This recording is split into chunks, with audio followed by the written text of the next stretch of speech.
Matthew chapter 12 from verse 14. But the Pharisees, the religious rulers, went out and conspired against him. How to destroy him?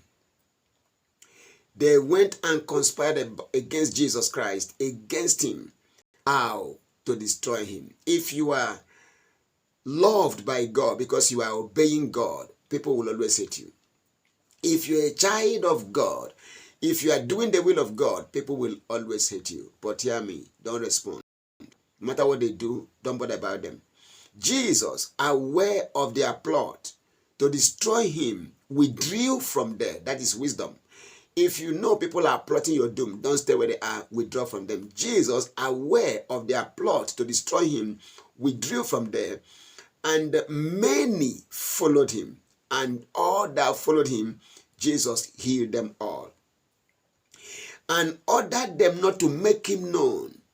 People were looking for Jesus Christ to destroy him. If these people should make him known, they will endanger his life. So Christ said, don't make me known. Don't go and tell people where I am or what I've done. Just go away and enjoy your healing, enjoy your health, enjoy your new life.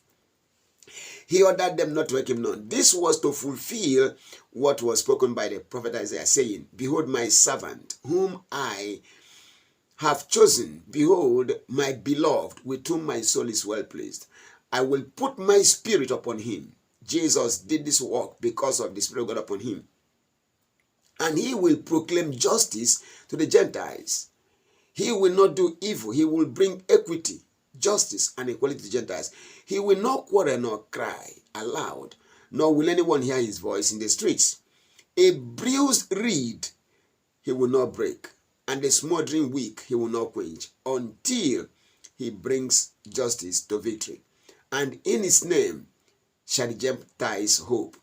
Then a demon-possessed man, who was blind and dumb, was brought to him, and he healed him, insomuch that the man spoke and saw.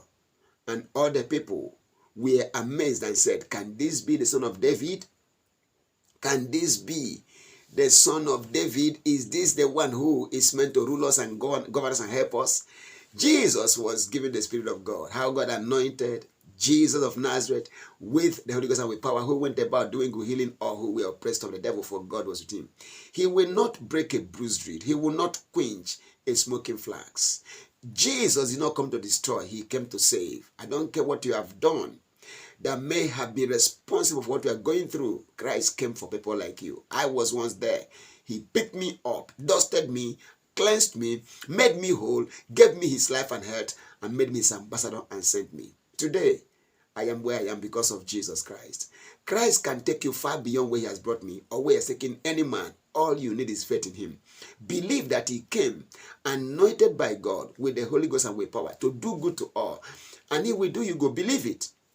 Believe that Christ suffered for you. Believe he died in your place. Believe he has paid the price for your freedom. Accept him as your Lord and Savior.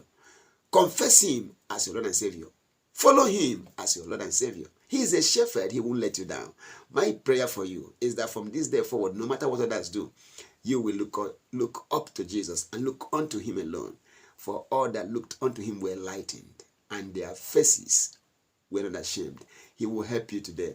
He will heal you today. He will not break you down. He will not quench that fire in you. He will not destroy your life. No matter how weak you are, how frail you are, Jesus will not hurt you. He will not harm you. He will rescue you. He will strengthen you. He will fortify you. He will bless you. May it be so for you today. In Jesus' mighty name, I bless you with the blessing of God. May you experience his hand upon your life, upon your business, upon your career, in your family. May you see a change of story today. May good pursue you. May his mercy be your shield and guard. May his grace be enough for you today.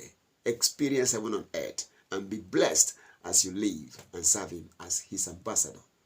In Jesus' precious name, amen. Peace. And do have a lovely day.